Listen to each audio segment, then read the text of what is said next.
O caminho do guerreiro é o caminho do Senhor. Aqueles que morrem pela cruz, morrem em glória. São Bernardo de Claraval, promovendo a Segunda Cruzada. Em meio às cinzas do tempo e à tapeçaria da história, as cruzadas emergem como um capítulo de intensas controvérsias e apaixonadas discussões. Este relato não apenas desvenda os eventos que moldaram esse período tumultuado, mas também desafia as concepções modernas que frequentemente distorcem a verdadeira natureza desses confrontos. Entre os escombros da narrativa popular, buscamos a verdade sobre um dos mais fascinantes e mal compreendidos capítulos da história humana. Prepare-se para uma viagem épica ao passado, explorando as raízes profundas e as consequências duradouras das cruzadas, um tema que continua a ressoar até os nossos dias. Parece que entre todas as guerras religiosas, as cruzadas estão numa categoria à parte devido à sua brutalidade e ao impacto duradouro que tiveram. A narrativa predominante sugere que, num impulso, cristãos irracionais decidiram atacar um mundo islâmico pacífico e iluminado, simplesmente por poderem fazê-lo. Esses eventos são frequentemente citados como exemplos da necessidade de separação entre igreja e Estado e questionam a adequação do catolicismo no governo, insinuando que poder cristão poderia reavivar guerras religiosas desnecessárias como as cruzadas. No entanto, esta visão popular das cruzadas é profundamente enganosa. É por isso que este vídeo foi criado, para corrigir os equívocos e mostrar por que as cruzadas não foram apenas justificadas moralmente, mas também significativas historicamente. Vamos mergulhar em uma análise detalhada de um dos períodos mais mal compreendidos da história. Voltemos ao ano 600, cerca de 500 anos antes da Primeira Cruzada.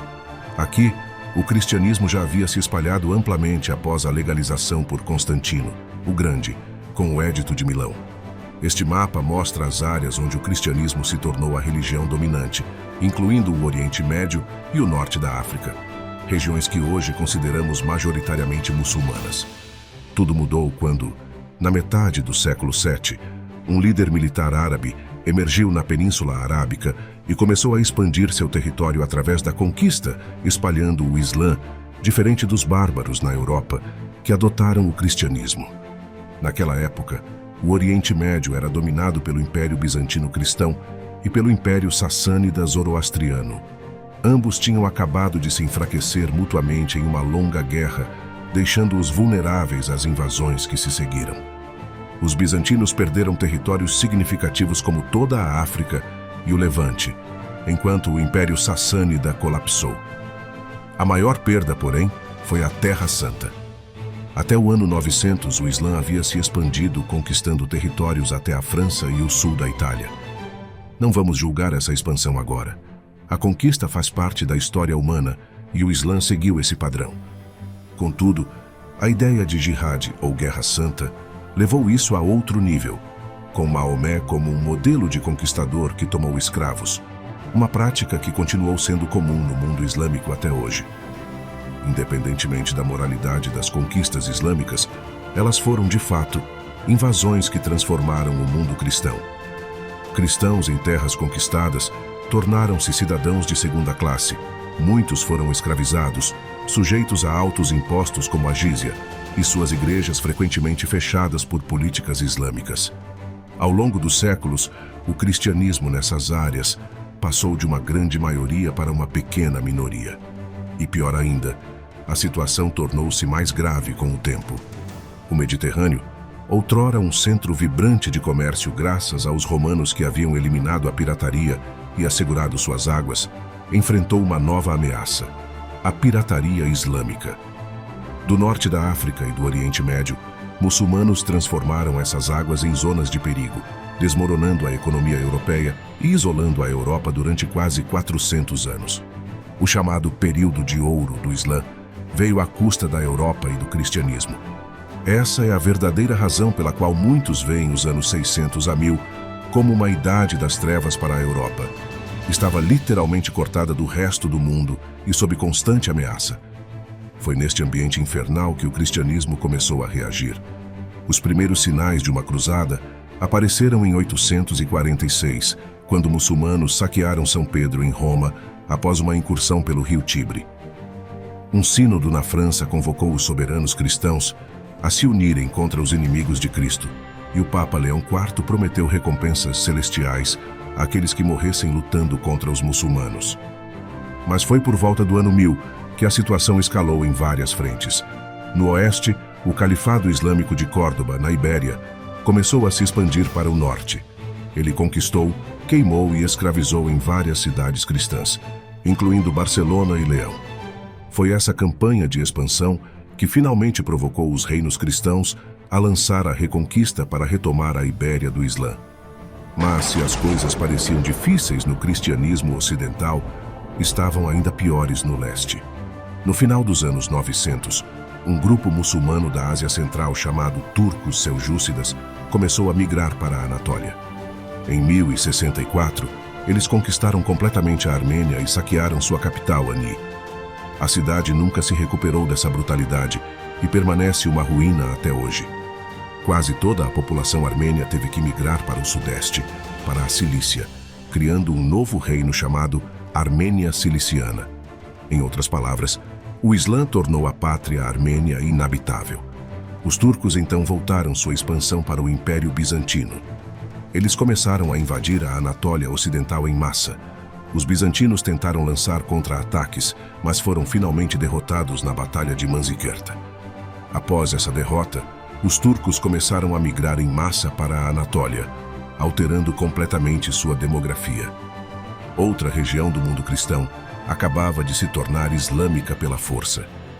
Eis como o historiador John J. O'Neill descreve as circunstâncias. Esses, então, são os principais eventos políticos que prefiguraram a Primeira Cruzada. Em um período de 35 anos, os turcos haviam tomado controle de territórios cristãos maiores que toda a região da França, e agora eles eram uma ameaça real à Europa. Nesse ponto, o Império Bizantino percebeu que era incapaz de deter as hordas islâmicas sozinho. O imperador Aleixo Comneno fez um apelo desesperado ao Papa e ao cristianismo ocidental por ajuda. Isso foi um grande negócio, porque o cristianismo oriental e ocidental estavam em cisma há quase 50 anos. O Papa Católico e os patriarcas ortodoxos não se davam bem, para dizer o mínimo, mas a questão havia se tornado tão séria que agora estavam dispostos a cooperar. O que tornou as coisas ainda mais urgentes foi que os turcos haviam começado a perseguir peregrinos cristãos na Terra Santa. Padres como Pedro, o eremita, que se tornaria um dos maiores defensores das cruzadas, testemunharam isso em primeira mão. Este é o ambiente geopolítico que levou à convocação da Primeira Cruzada.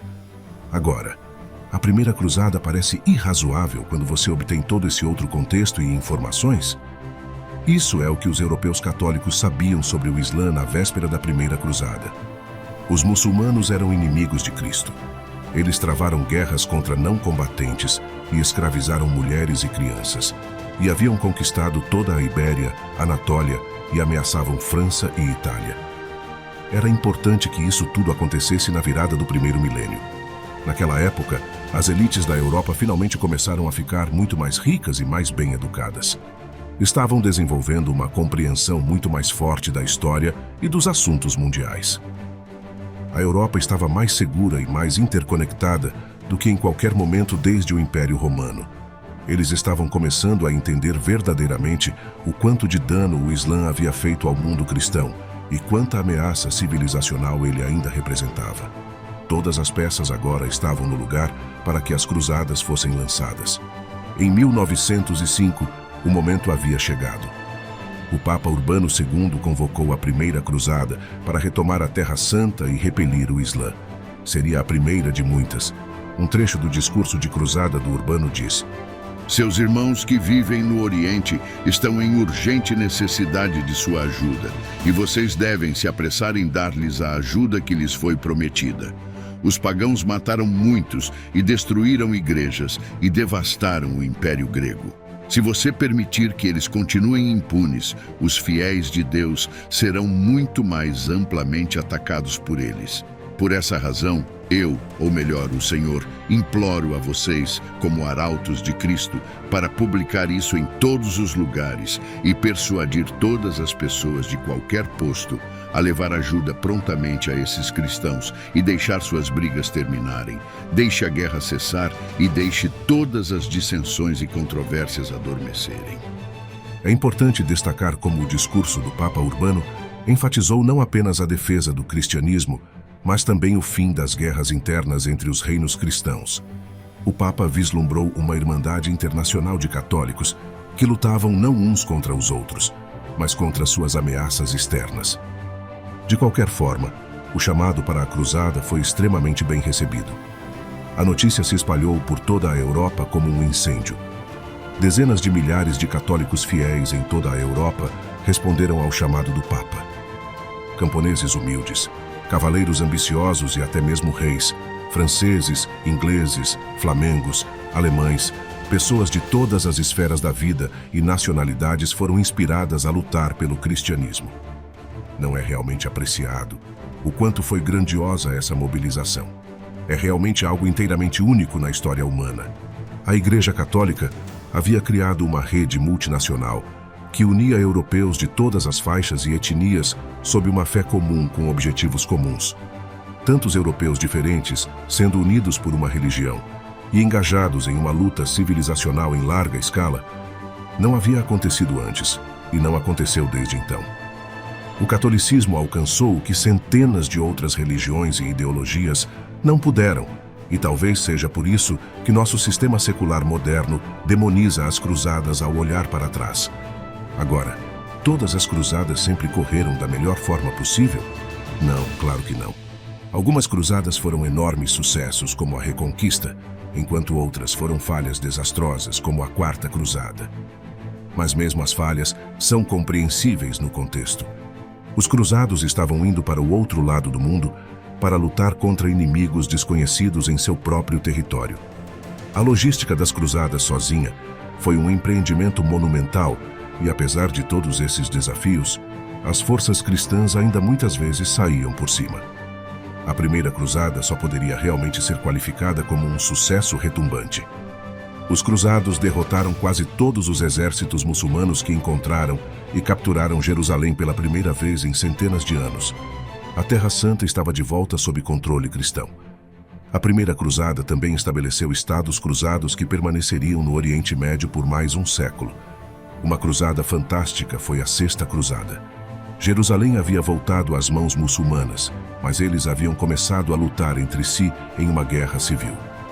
O imperador Frederico II, do Sacro Império Romano, negociou uma transferência pacífica de Jerusalém de volta ao controle cristão.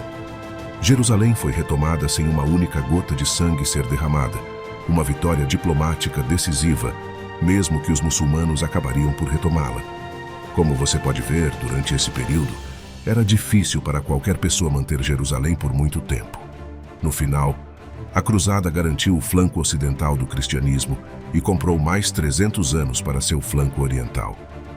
Foi assim até o surgimento do Império Otomano nos anos 1300 que o Islã voltou a ameaçar a Europa.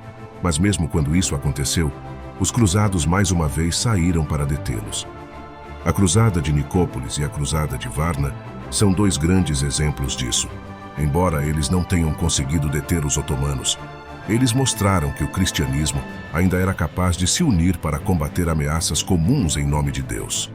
E no final, 300 anos depois, nos anos 1600, o poder otomano seria quebrado pelo que foi basicamente uma cruzada, a Liga Santa Cristã da Áustria, Polônia, Veneza e Rússia, unida para derrotar os otomanos e expulsá-los da Europa. Algumas pessoas dizem que as cruzadas falharam, mas será que falharam? A Europa era cristã quando as cruzadas foram lançadas e ainda é majoritariamente cristã hoje, 1000 anos depois, embora esteja secularizando devido a ideologias modernistas. Irônico é que só depois que o Papa perdeu seu poder de convocar cruzadas que o cristianismo começou a declinar na Europa. Mas quando olhamos para trás nesses eventos, a história mostra que não é um capítulo vergonhoso da história católica, mas exatamente o oposto. O mundo cristão se defendeu e espalhou a fé no exterior, após centenas e centenas de anos de abusos. O legado das cruzadas, portanto, não deve ser visto como uma série de batalhas sangrentas ou como um exemplo de intolerância religiosa, mas sim como um capítulo crucial na história de uma civilização que lutava por sua sobrevivência e suas crenças. A verdadeira vitória dos cruzados não se mede apenas pelos territórios ganhos ou perdidos, mas pelo espírito indomável de um povo que, apesar das adversidades, jamais perdeu a fé em sua causa e em seus valores. As cruzadas, com todas as suas camadas, permanecem um testemunho do poder humano de buscar justiça, de defender o sagrado e de aspirar ao transcendental, mesmo nas mais árduas circunstâncias. Muito obrigado por acompanhar conosco essa jornada épica através do tempo, uma jornada de fé, luta e, acima de tudo, de profundo significado humano. E é por tudo isso que as cruzadas foram realmente incríveis. Meu Senhor e meu Deus, ao refletirmos sobre os eventos das cruzadas, pedimos que nos guie em nossa busca por entendimento e justiça, que possamos aprender com as complexidades da história, reconhecendo e aspirando à sabedoria. Dá-nos a coragem de defender a fé e promover a paz, inspirados pela dedicação dos que lutaram por ela. Que a lembrança desses tempos desafiantes nos fortaleça em nossa jornada espiritual e nos ajude a aspirar ao transcendental em todas as nossas ações. Por Cristo nosso Senhor. Amém.